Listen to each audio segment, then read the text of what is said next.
Hi guys, so magandang araw na naman po sa ating lahat.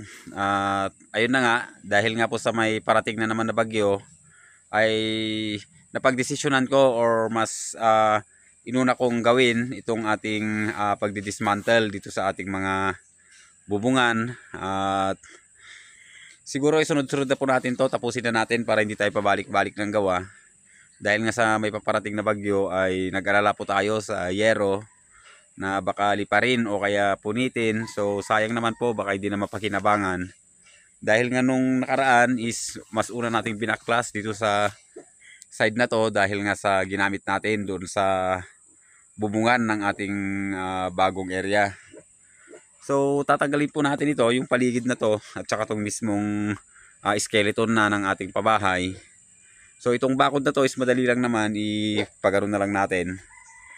And dito sa side, so matagal lang po dito yung baklasin is itong structure, no.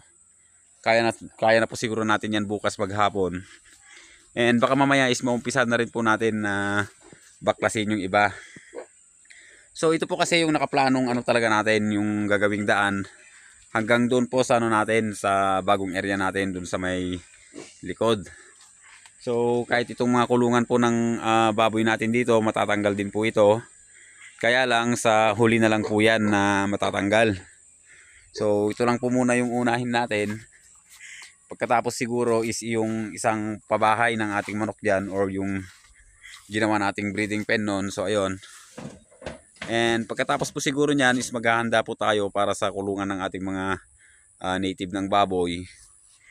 At baka po ilipat na po natin sila lahat. Pero pagkatapos po natin mag-dismantle, no, ang susunod na po agad natin na gagawin is yung pabahay na po yung ng kambing. So kailangan ko pong baklasin itong mga pabahay muna dito dahil nga nangihinayang naman ako sa mga bubungan. Bagong bago pa po yung mga yan, kaya gamitin muna natin hanggat pwede pa naman. So ayun na nga, no, susunod na po natin yung pabahay ng ating mga alagang kambing. At bibigyan na lang muna natin ng daan yung pag-dismantle lahat dito para malinis na. So pagkatapos po nito, at pag medyo maganda-ganda ang panahon is isusunod na po natin yung isa.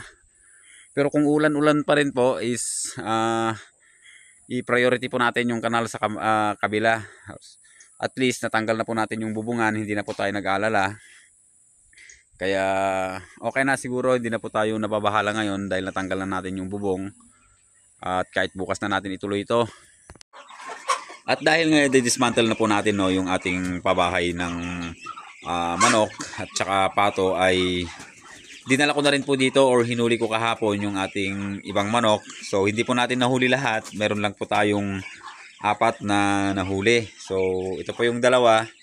Bali gagawin din po nating inahin dito yan dahil magagandang klase din naman sila. Ang ayaw ko lang yung kulay nila, no, pero okay yan. Gusto ko kasi talaga maging kulay black lahat ng ating mga alaga dito para uniform. And meron din dalawa dito sa pang natin, pang dispose. So ayan po sila. Kaya lang parang labig na labig sila. So ang ginamit po natin kanina sa pagpapaligo sa kanila is yung wash out. So yun naman talaga yung ginagamit natin noon pa. Para siguradong malaglag yung mga or hindi man malaglag lahat, ay mabawasan po yung mga mikrobyo na nasa katawan nila para hindi nga mahawa itong ating mga ibang alaga dito. And siguro itong dalawa na to is hindi ko napapakawalan. And itong dalawang puti, dahil balak kong gawing inahin din, is baka 3 days or 5 days is papakawalan ko na po sila. So kabas po ito, no, ng pinakamaliit natin dito na manok na dinala dito, yung inahin. So medyo mailap kasi yun, laging inaaway ng ating mga alaga. So asan na ba yun? So wala siya dito. So mamaya na ako magpapakain, but nandito na naman kayo lahat. And ito yung mga Brahma. So ayun, bali hindi muna tayo magtatrabaho ngayon dito dahil nga sa mas priority muna natin yung pagdi-dismantle doon sa kabilang area. Kaya Sa susunod po ng mga video natin is abangan nyo po. Baka sakaling matapos na po namin yung aming i-dismantle doon. At sana po mag-ingat po tayong lahat dahil nga mayroon na naman pong bagyo. At kung hindi naman kayo kailangang lumabas is mas maganda po siguro na mag-stay na lang po sa ating mga bahay. Nandito po tayo ngayon no, sa pastulan ng aming mga alagang kambing. So kung titignan nyo ay medyo may kaluwagan din po ito. Dati po namin itong pinapataniman ng mga gulay. So nitong nakaraang taniman ng gulay or season ng pagtatanim ng gulay ay hindi ko muna pinataniman. Dahil nga sa kailangan ko para sa ating mga alagang kambing. So may kaluwagan din po ito at balak natin na pabakuran to pag tayo po ay nakaluwag-luwag. And ayun, napakaganda ng view dito sa area na to. Titignan nyo, kitang-kita po yung ibabang bahagi ng ating lugar. So may mga bahay po dyan. And dyan din po yung bayan. So ayan, kung makikita nyo po, ayan, napakaganda po ng view dito sa ating area. Bali napakaganda po sana no, na magpatayo ng kubo dito. Kaya lang mas gugustuhin ko or mas pipiliin ko na dito na lang po tayo sa ating nabiling property na magpagawa. So tabi lang po niya kasi ito no. And yung unahan po ng farm is dyan lang po sa nyug na yan. Diretso lang po yan.